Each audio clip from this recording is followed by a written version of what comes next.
Barcelona 4, Borussia Dortmund 0. And every single time I watch these guys, I ask myself the same question. Am I watching the best team in the world? Am I watching Champions League winners elect? I very well might be. You know what it is when I watch Barcelona, right? Let me say this. When I watch Barcelona, I feel like I'm being transported back to 2009. And I feel like I'm watching the sextuple winning team of Barca. Henry, Eto'o, Messi, Xavi, Iniesta. I think Yaya Toure played a lot that season. I feel like I'm watching that iteration of Barcelona.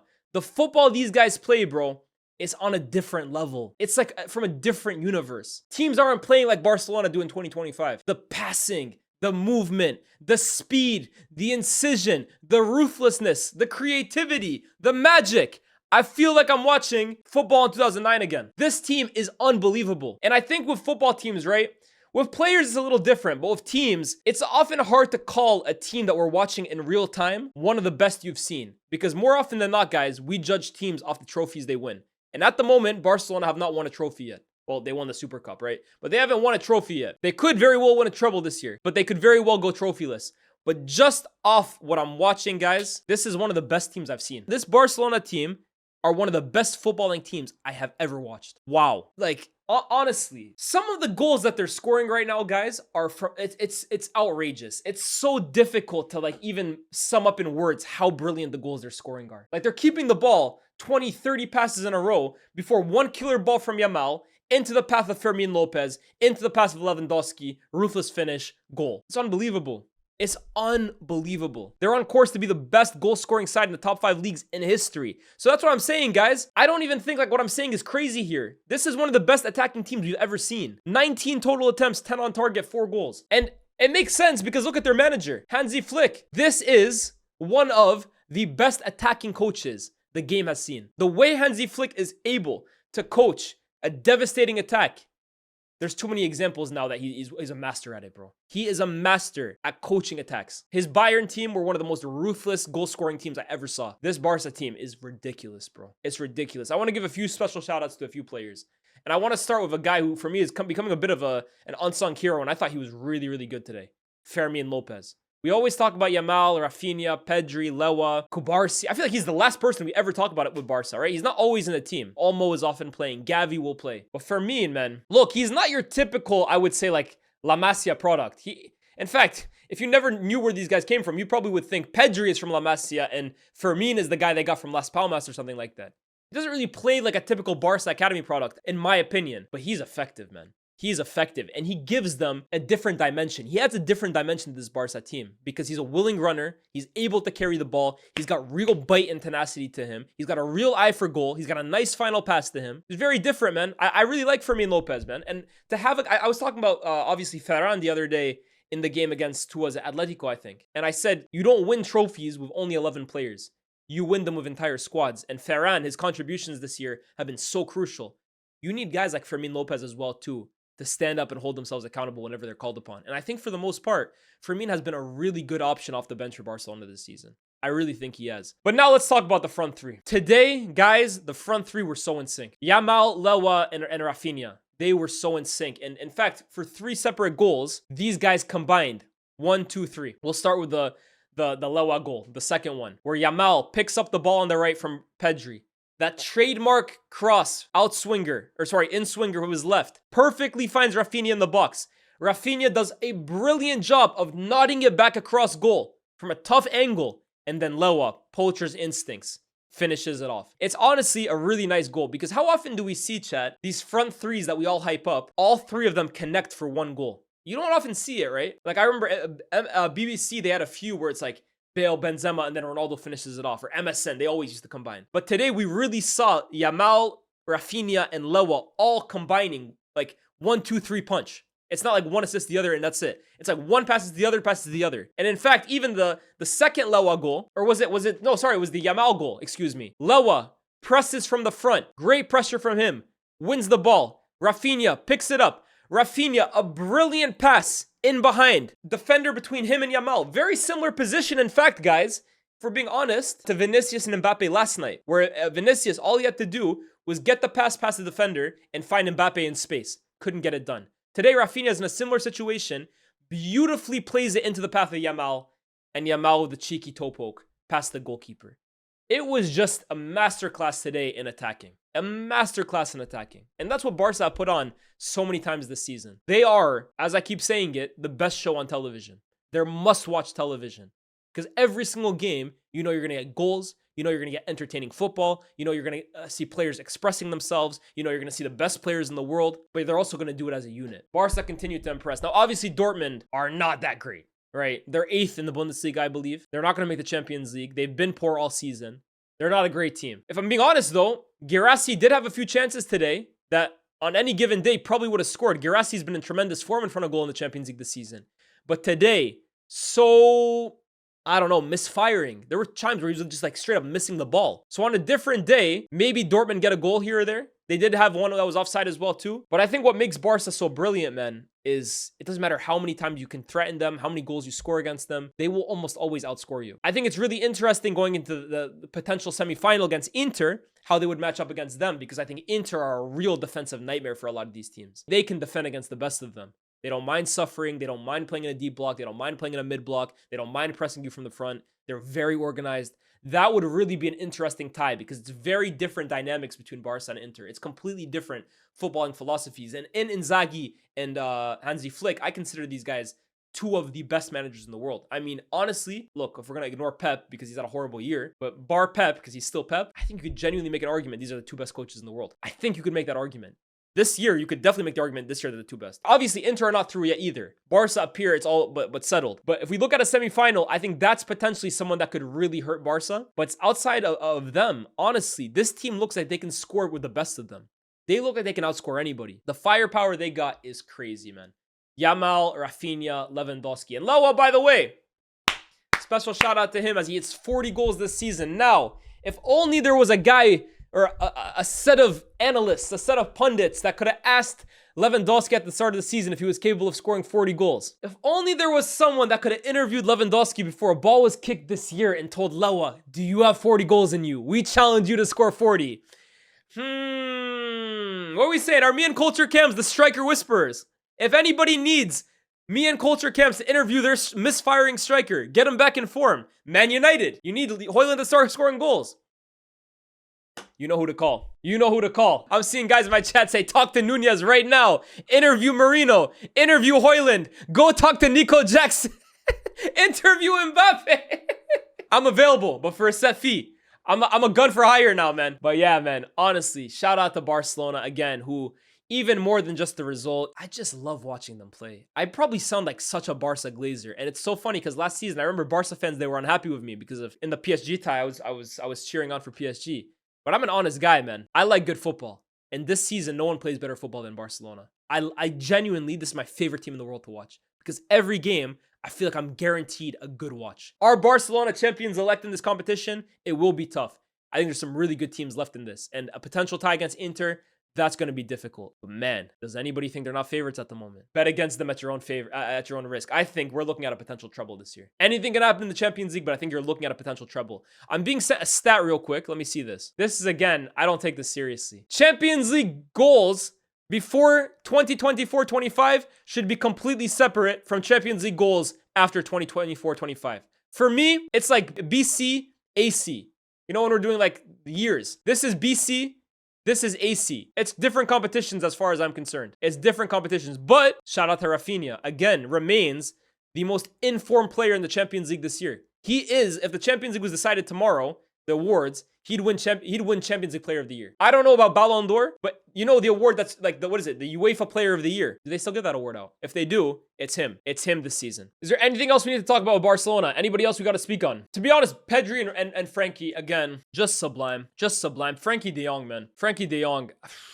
I think it's actually beautiful, bro. It's really beautiful. How old is Frankie de Jong? 27. I think with Frankie and Ousmane Dembele, chat, we are seeing that, look, there's guys that will always defy odds. Mbappe, Yamal, Neymar, Messi, guys who at 19, 20, 21, 22 are already the best in the world. But there will always be, players that just follow the natural progression of life and peak at 26, 27, 28. What you're seeing from Frankie de Jong and Ousmane Dembele is how we used to judge footballers. From the ages of 18 to, let's say, 22, 23, you're really inconsistent. We can see talent. Talent can be identified, but it's very raw. From 23 to maybe 25, wow, okay, we start to see you put it together. And from like 25 to 29, 28, 29, that's where you are officially in the prime years of your career. That's where your efficiency and your output and your consistency and your performances are at peak level. And I think the last few years, we've almost escaped that way of thinking. And it's like, oh, if a player at 21 isn't what we need him to be, write him off. He's over.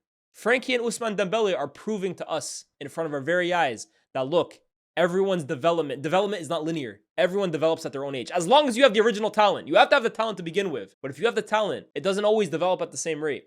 And Frankie and Ousmane Dembele are really showing you that. I mean, look around Europe, right? Gyökeres, he's been a practical nobody before last season. The last 2 years, and of course that year at Coventry, he's now become one of the hottest prospects in the world. Let's not act like Frankie wasn't elite before this year. Yeah, but let's be real. Ever since he's left Ajax, bro, he's been inconsistent. And he was, what, 21 when he left Ajax? Something like that. Frankie and Pedri right now as a duo. That's finally really unleashed Frankie to another level. I'm loving the way he's playing right now, man. I'm loving the way he's playing. And I'm loving the way Barcelona is playing. Well, let's talk about PSG a little. Wow. They had to sweat for that one. They had to sweat for that one. And honestly, that third goal right there, you saw the way Luis Enrique celebrated at the end, guys. That is a very, very relieved man. Because he knows only a 2-1 win going to Villa Park in the return leg. That's tough. But that third goal was probably the difference between Villa going to Villa Park with real confidence and that place would have been bouncing next week to now. I think the reaction in the Villa dressing room in Paris right now is flat. I think personally, Villa before that third goal would have been very pleased with their performance and very pleased with the result. They defended for their lives. They probably caught life a few occasions. They got their goal, kept it only at 2-1. They're probably thinking, this is a great result for us to go back to England. 3-1. I think this dressing room's a bit flat because that feels like a potential dagger. Obviously, there's everything to play for here, but having to beat PSG by 2 goals or more now, when this team already looks like they're definitely going to score 1. Does anyone think PSG is not going to score at least 1 at Villa? I think you're a little crazy if you think that. That goal by Mendes right at the death will feel like a dagger for Villa fans because they played spirited today. They played they played with heart. But ultimately, is it unfair? I don't think so. I think PSG were worthy 3-1 winners today. PSG, to be honest with you, I was surprised they went down a goal because the way they started this game, they were popping shots off from left, right, and center. Dembele, Kvaratskhelia, Doué, they were firing over the bar. Right at Martinez. Martinez making some crazy saves. At one point, Martinez scrambling to stop a calamity from going in. PSG were the strong team at the start. However, we know what Unai Emery in Europe is like. First of all, this guy's European track record, whether it's Europa League or Champions League, is very impressive. Whether it's taking Villarreal to the semifinals, whether it's taking Villarreal to the Europa League, whether it's winning the Europa League with them and Sevilla, he's established in Europe. And we also know Unai Emery can set up a mean block, sit in it, soak up pressure, and hit you with counterattacks. His teams can do that for fun. And they bided their time in that first half. They soaked up pressure. They waited for their opportunity to pounce on the break. And lo and behold, a ball into the box from Tielemans with Morgan Rogers at the back post. 1-0 Villa. 1-0 Villa. Vintage Aston Villa. Vintage Unai Emery. But PSG, as they've shown you so many times in the last 4 or 5 months, post-November, they don't get discouraged, right? It's similar to Liverpool. Liverpool, they were so unlucky to lose that first leg. And I actually thought, wow, if I know PSG, this is going to kill them. They might get smoked in Liverpool. But they showed you that this is a PSG team with a different mentality. And when they go down a goal or when they face adversity, they're able to stay level-headed. It's not the end of the world. That's what they did today. And they just played their game. And their game is flat out just beautiful. I was obviously talking about Barcelona just now saying, I think they're the best team in Europe. Am I crazy for saying these guys might be second best? Right now. Am I crazy, chat, for saying PSG might be the second best team in Europe? I think post-November, it's hard to say there's been anyone better bar Barca. These guys have been incredible, man. And especially from an attacking point of view, again, they play for me a little bit of a slower paced game to Barca. They really appreciate keeping the ball more, I think, right? They're a lot less vertical in their passing compared to Barcelona. But these guys in midfield are sublime. They can keep the ball against anybody. I would be very surprised to see any team have more ball possession than PSG this season in the game.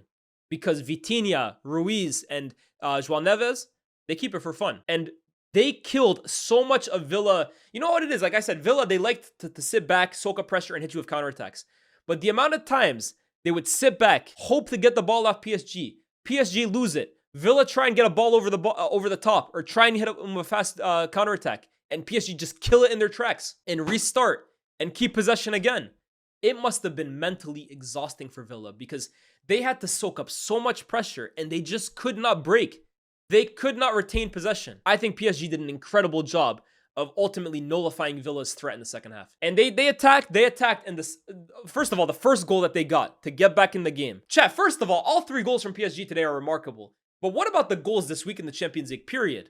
We've been put on a show today, the last 2 days. We have been treated a feast. The goals from Declan Rice yesterday, the goals in the Barca game, and then the goals in this game. The first one from Desiree Doué, yeah. I said it last week, I'm going to say it again. If you don't know, get to know. In French, doué, if you say someone is doué, it means they're gifted. It means they're talented. I don't think there's a footballer alive whose name encapsulates what kind of player they are more than Desiree Doué. This guy just oozes talent. He oozes silk. He oozes ability. We're watching the heir to Neymar in terms of a player that encapsulates the joy and the creativity and the dribbling that Neymar brought. He's the closest thing we have to it. This guy is so silky smooth on the ball. I was saying it when I made my top 5 showmen in world football, and I think he came 4th for me. But I said, you know what it is? There's some players that are good dribblers, but they're a little janky. They're a little uneasy on the eye. They're a little unorthodox. Like Musiala, for example, it's very hunched over and like he's weaving in, and it's unorthodox. For some people, they might not love it. Vinicius is janky with his skills, right? He's janky with his dribbling. It's very head down and run out players, and it's tenacious. But maybe it's not the easiest on the eye. Doué. This guy makes football look like an art, man. Doué makes football look like magic. He's like an artist, bro. You know, aesthetically pleasing, how we say players are aesthetic. He's aesthetically pleasing to watch. Because every movement, every trick, every action is just, it seems effortless. He's a player that makes playing football look effortless. That's real talent right there, man. And the goal, the way he cuts in, and then fires it, bar down. I thought he hit it over. But wow, it's one of the best goals this week. Honestly, we've been spoiled for choice with goal of the week this week. Declan Rice's 2 free kicks are going to go there. But that Doué goal, my goodness. My goodness. This kid's special. This kid's special. And here's the question for you guys, right? Yamal's in a different stratosphere. I already told you guys, I think he's the best player in the world. Is Doué the best youngster under 21, not named Lamine Yamal? Is Desiree Doué the best youngster under the age of 21, not named Lamine Yamal? It's tough with positions, right? Because you have Kubarsi, you got Hoyson, like Balde, I think is still under 21. Jude is 21. I'm saying under the age of 21. Wirtz, I think, is 21. I'm saying under the age of 21. Under the age of 21. Is Desiree Doué the best young player not named Lamine Yamal? I think he's up there, right? I like some of the names being thrown. Kubarsi, Miles Lewis-Skelly. I think he's better than Savinho, even though Savinho is good as well too. Estevao, we still have to see, but he looks like a real talent. Endrick and Goulet obviously haven't gotten the minutes they would have wanted. I think Desiree Doué is right up there with all of them, man. And the season he's having, special season, bro. It's a special season. Nwaneri, I like a lot too. I think Doué's right up there, man. I think you could make a real argument for Desiree Doué. He's really taken this position on his own. And obviously, the first games against Liverpool, it was Barcola playing. Today, Desiree Doué gets the start, and I think he's going to retain his spot for next week as well too, right? Go into the second half, right? And the guy who broke the deadlock was the other attacker, Kvicha Kvaratskhelia, or as my dad likes to call him, Kvaradona. This is one of my dad's 5 favorite players. And he texted me, Kvaradona, the minute Kvara scored. But again, PSG, you know what kind of club they are? They're the let the ballers ball club. Let Dembele ball, let Kvara ball, let Desiree Doué ball. The way Kvaratskhelia ripped apart Disasi, this is like just pure ISO ball, bro. Everybody spaced out. You know what did Kobe Bryant used to do? Was Kobe Bryant basically, he goes like that, right? Where did Kobe Bryant used to go? Yeah, this shit right here. All that means get the hell out of the way. Get the hell out of the way. You know when Kobe Bryant used to go like that? Hey, space out, ISO. That's what Kvaratskhelia did with Disasi today. He said, Dembele, get in the box. Mendes, hang back. Vitinha, do your thing. Allow me to have this dance. Disasi, allow me to have this dance. And he drove Desiree Doué, Disasi backing up. To be honest with you, Disasi, he looked like a center back playing fullback today. Because right there, you can't allow Kvaratskhelia to get in the box. The minute Kvaratskhelia gets in the box, you're in trouble. Because if you initiate, there's a good chance you're going to foul him because he's that tricky of a defender. Or he beats you and now he can have a shot on goal. You can't let him get into the box in that situation. He looked like a center back playing fullback there. But Kvara says, allow me to have this dance. Baits him in basically saying, yo, come on. Goes inside. Ball rolls it on the outside. Spins Disasi on his weaker foot. and screams it past Emi Martinez. Brilliant. Again, pick your pick for goal of the week. This is also a contender. And you know what I love about this goal? I think I've mentioned it on this channel before. Ladies and gentlemen, my favorite finish in football from an aesthetic point of view, the one that just like, oh, I see it and it just makes me feel things, is that near post screamer. Near post roof past the goalkeeper. The best player I ever saw at that finish was Sergio Aguero. Aguero used to hit the near post screamer like that, like no one's business. He was the best I ever saw at that. Another guy who's really good at that, Wilfried Zaha. Funny enough, Zaha was very good at that as well too. Drogba hit one against Man United like that before. I love that kind of goal. Like, that's for me my favorite kind of finish because it just seems unstoppable. If you hit it right, what's the goal? The goalkeeper can't save that.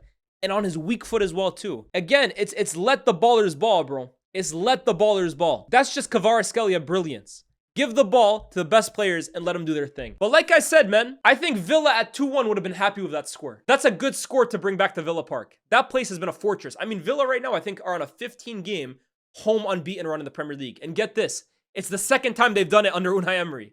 They have made Villa Park a fortress. They've already beat Bayern Munich at home this season. And I think they would have taken 2-1 going back to Villa Park and been confident that they can easily knock out Villa. 2-1, they can easily knock out PSG, excuse me. 2-1 is not that difficult, but we all knew if PSG get that third, it's a very different proposition. And PSG pushed, and I have to give credit to Villa. I think they defended for everything they got. They defended, they limited PSG to crosses and long shots and just passing across the box. But ultimately, the last minute, Ousmane Dembele Kvaratskhelia picks up the ball from a midfield position, gives the ball to Dembele who dropped deep.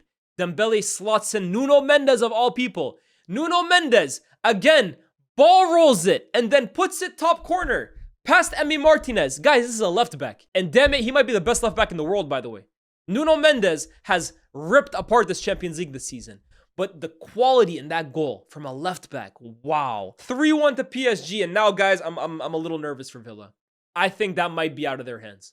I think that might be PSG into the semifinals. I'm not going to count out Villa yet, but that might be too much for them, man. There's Balde. Balde's tremendous. I think you could make the argument Mendes is the best, man. That guy's so complete. Both sides. Even though the first goal, actually, he didn't cover himself in glory. Let me not actually forget that. Mendes for the first goal wasn't that great. Wasn't that great. But he's a top left back. What do we think, chat? Is that it for Villa? Obviously, Watkins didn't start today. Rashford got the nod from the start. Asensio came on as a substitute. But I just don't think Villa threatened enough. I think they clearly had a game plan today. It was to sit back. It was to keep it low scoring. Go back to Villa Park with a good result. Obviously, that's out the window now. But can they make the comeback at Villa Park? It's a 2-goal deficit. It's not the end of the world. It's not impossible. It's just very, very, very difficult. Try doing a PSG Barca combined 11. Donnarumma, I guess. Even though I'm not a huge fan of Donnarumma. Mendes, barely, man. I think you could make the argument for Balde, man. Balde is really, really good. Those for me are the two best in the world. Maybe I go Mendes. I'd probably go Koundé at right back. Kubarsi. And I'd probably go Inigo Martinez. I really like Inigo Martinez this season. Midfield. Pedri's there. Vitinha's there. And is it between João Neves and Frankie for the third position? I think it's between those two. And then up front, Yamal, Dembele, Rafinha. Szczesny's easily better than Donnarumma.